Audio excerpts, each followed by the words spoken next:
What's up, guys? Rath here with the DFS Minute. It's about 6:40. Did go on a little bit late as we had some weather issues. In case you don't know, it was just announced that the Cleveland Cubs game has been postponed. So, no Bauer, no Arrieta tonight, and I'm sure you weren't using any of the bats, but those pitching options are off the board. So you definitely want to make adjustments as needed. Two other games that are at risk that Danielle talked about over here at DFS Weather at rotocurve.com. Detroit, Cincinnati, and St. Louis, Minnesota. Really, for me, the issue was Lackey. I did like Lackey as a second pitcher or pitcher in tournaments tonight as a potential option. So Lackey was off the board for me. Had to go in a different direction. The big guys I like tonight, talked about it this morning. The chalk plays, Tanaka. He is on the road, but it is Miami against a right-handed pitcher, and they're dead last in almost every category. Tanaka's looked great. Also, the Yankee bats are very good against right-handed pitching, and Kohler stinks against lefties. So I think the Yankees could get up early and put a hurting, and then Tanaka's just going to put it in cruise control. Let's hope that happens.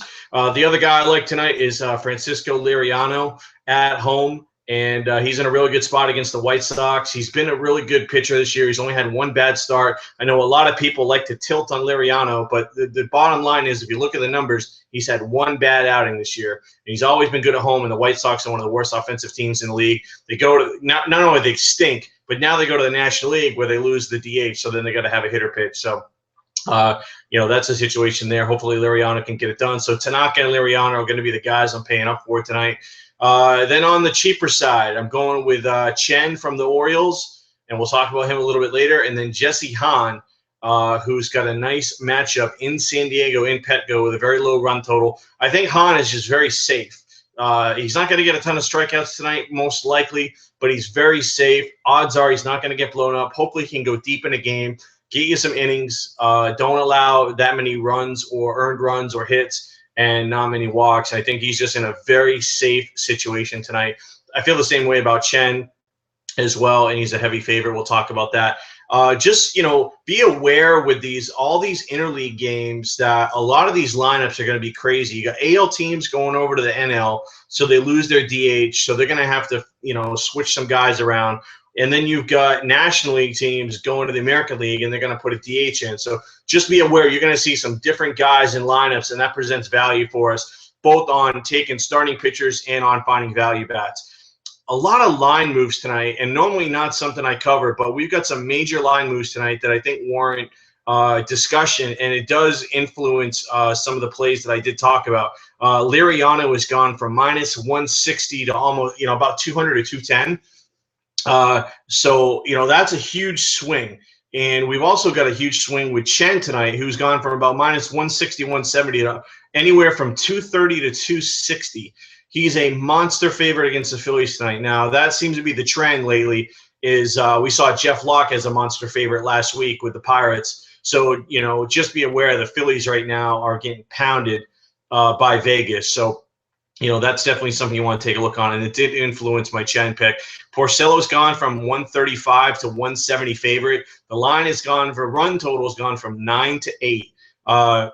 Not enough for me to jump on Porcello. Let's see how it plays out, but just too inconsistent, and don't trust the Red Sox at this point. It's been a very bad year so far. Still a fan, but frustrating as hell. Tanaka, talked about him. He's still sitting at minus 140, but that run line has dropped from 7 to 6.5. So that even further cements the Tanaka selection for us tonight. As we said, Arrieta and Bauer off the table. That run line had actually gone up to 8, which I thought was a red flag as well. Dodgers, Texas run line has gone from 8.5 to all the way to 9.5 in some spots. Frias and Gallardo, a lot of runs expected tonight, a lot of offensive explosion expected in that game tonight with the Dodgers going over to Rangers Park. And with the humidity heating up, the ball's going to start flying out, and also you got a DH going tonight. So a lot of runs expected in that game. You'll never see a 9.5 run total with the Dodgers in a National League game. So 9.5 is crazy high. And then also we got San Diego, Oakland. That line is dropped. It's gone from 125 to 110. Does help my selection of Hahn, but also the run line gone from 7 to 6.5. So even further cements the selection of Hahn as a second pitcher potentially in cash games or even tournaments tonight for me. I'm going to run down some value plays on DraftKings. We're going to hit I'm not going to talk about first base and third base because really it doesn't make sense to take value plays at the corner spots you want to pay up there. So let's just hit catcher, second base, shortstop, and let's hit you with 3 outfielders tonight. Let's just round it out real quick.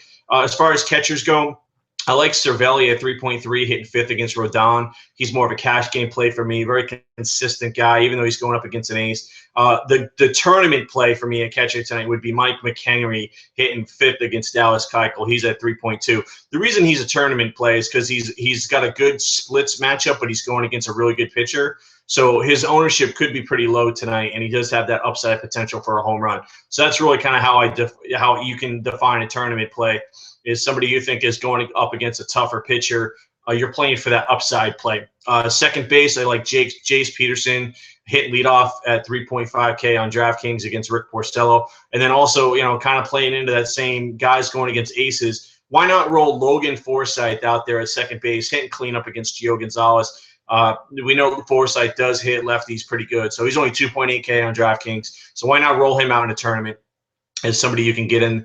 Shortstop, Steven Drews hitting 6th at 3.4, going against Kohler. I do like the lefty bats for the Yankees tonight, so he would be a guy. And then also Kang, I'm not sure how you pronounce it, from the Pirates. He's hitting 4th. He's a tournament play for me, going against Carlos Rodon. He's at 3.6. Again, we're looking for home run upside and low ownership. Hopefully not a lot of guys are on the Pirates tonight, but I think they could be. But Kang is in a really nice spot hitting cleanup, so good value there. And then 3 outfield bats. John Mayberry, 2.5, going against Mark Burley at the outfield position. Mayberry crushes left-handed pitching, and Burley really struggles against righties at this point in his career. So good chance that we get a dong from Mayberry tonight. Eddie Rosario is a tournament play for me. He's at 2.9. Now, he's going against Lackey. Now, here's the thing. The St. Louis-Minnesota game is a weather risk, but not as much as maybe Detroit-Cincinnati. So keep an eye on the weather situation with Rosario. Make sure you have a late play. What you can do is if you have Rosario in and you see that game might not go or gets postponed, you can switch off on DraftKings late swap to David Peralta, who's 2.9, hitting cleanup against Weaver tonight. So that would be my recommendation there. Want to wish everybody the best of luck tonight. And as we always say here at Roto Curve, stay classy, DFS.